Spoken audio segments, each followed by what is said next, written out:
So I ask you to welcome Orlaith Carmody. So I was listening to Newstalk one day last week and I heard some theme music and it was very nostalgic and it brought me back to the day.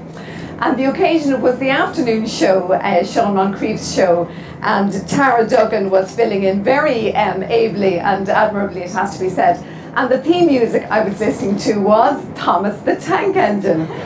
Any Thomas fans on board?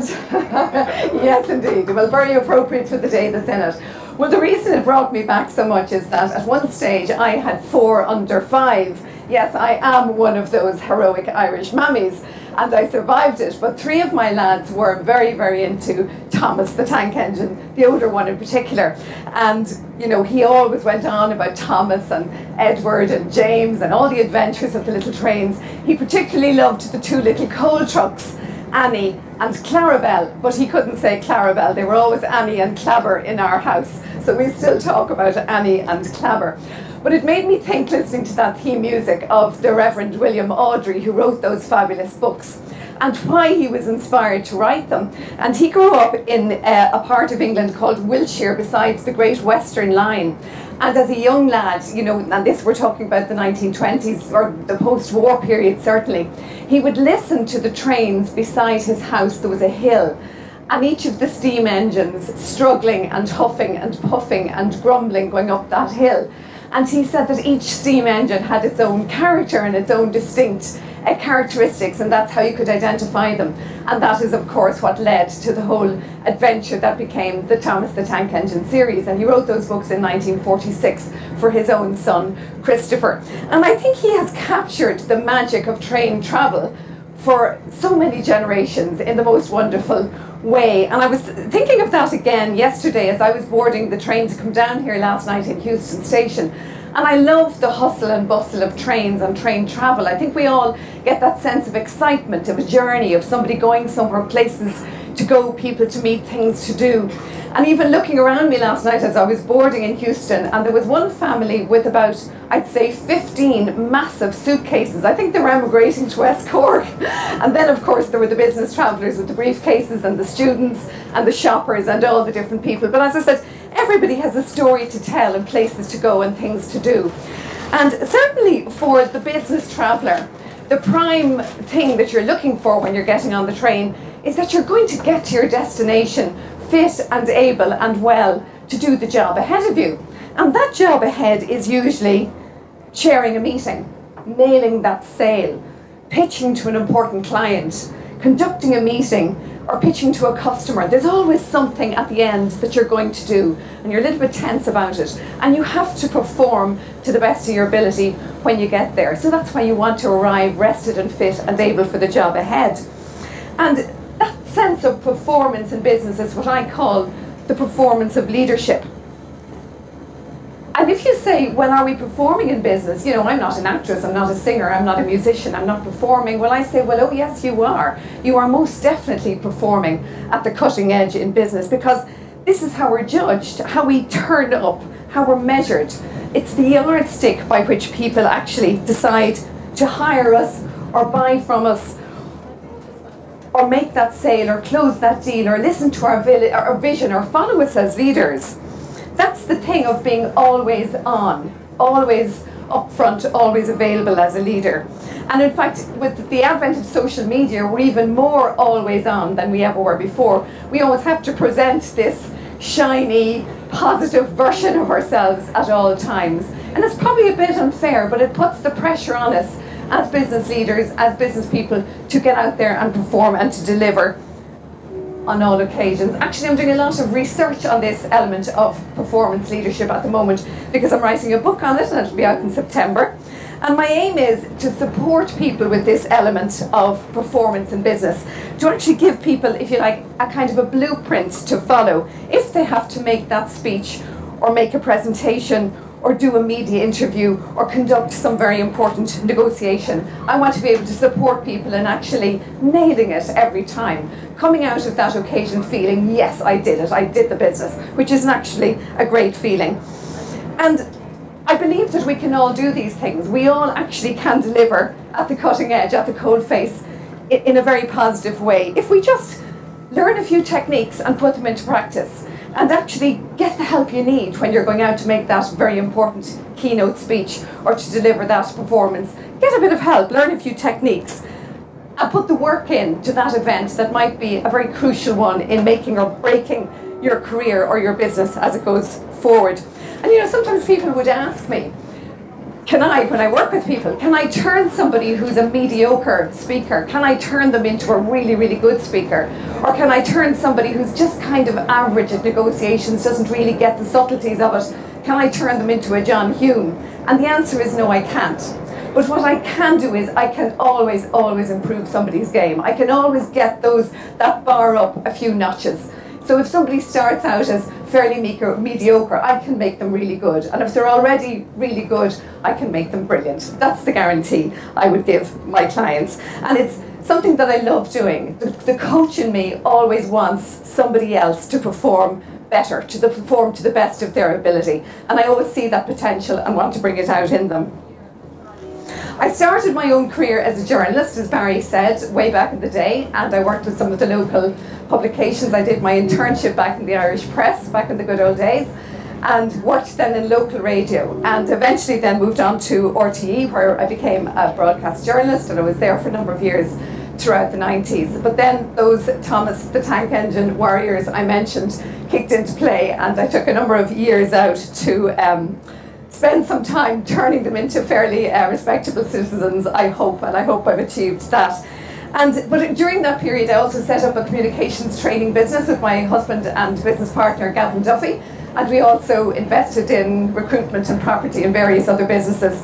So now I am, I'm told, an entrepreneur, and this is the new word, of course. In the good old days we were just business people, but now we all have to be entrepreneurs.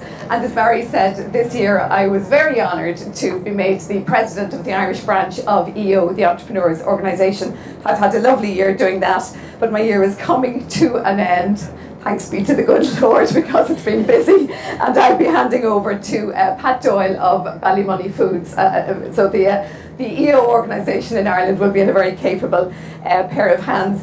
But as a broadcast journalist, I suppose the thing that struck me most, or the part that I apply now to the work I do, is that you lose that sense of fear of holding this microphone in your hand. You lose that sense of fear of the red light coming on, of that moment of dead air, or you get a sense of, you know what, I can do this, I can wing it, I'll make it happen. It's not going to be a disaster.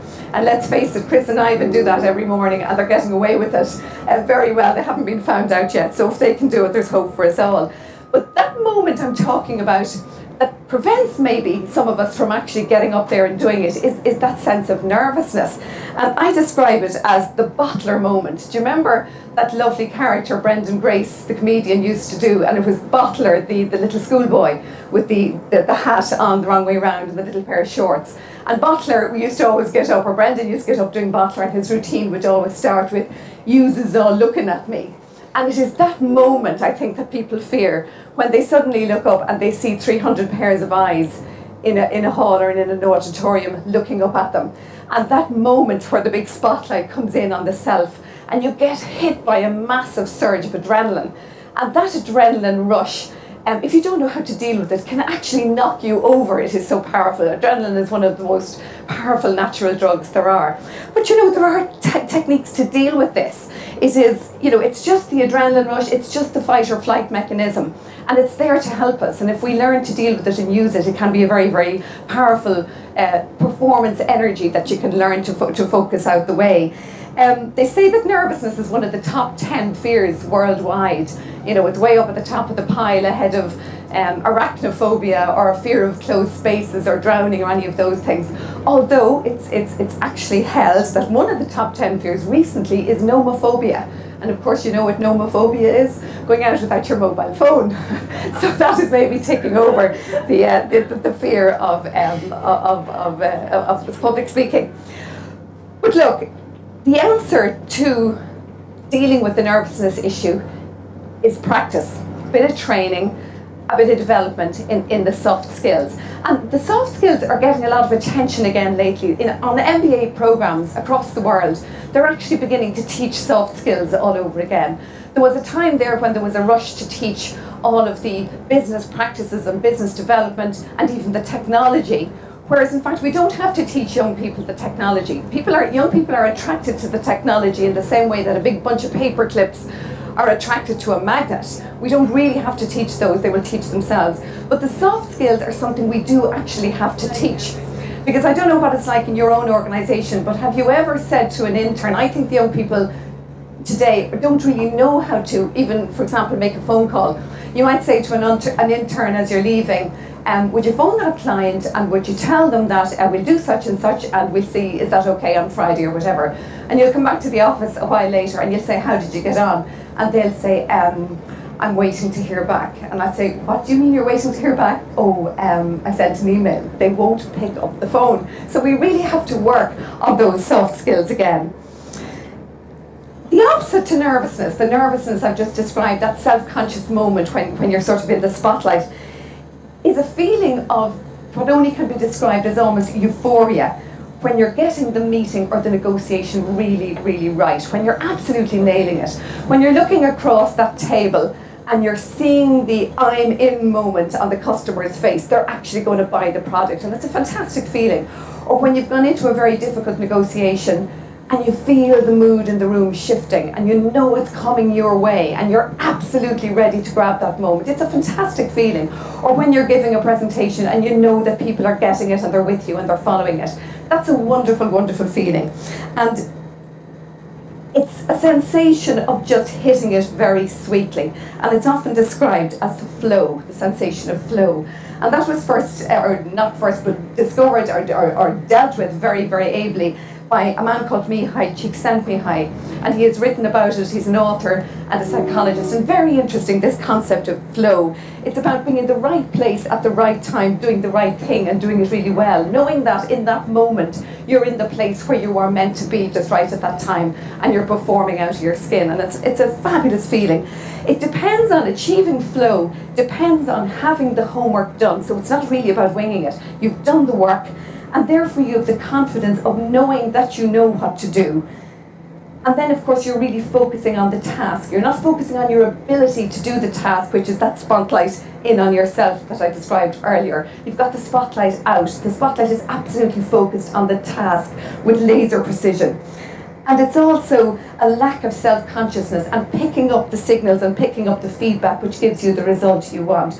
And a lady here beside me gave me a lovely nod and a smile, and you boys have been giving me smiles all day. You're absolutely fabulous. So that's feedback. That's wonderful. But if I'm not looking at that, if I'm all wrapped up in myself, I'm missing all of that lovely energy that's coming back from you, and it's not helping the performance. And that's what flow is. Being aware and being able to use that. And if you want to put it into a vision in your head, exactly what flow is, you have to think of Ronan O'Gara, the gorgeous Raj.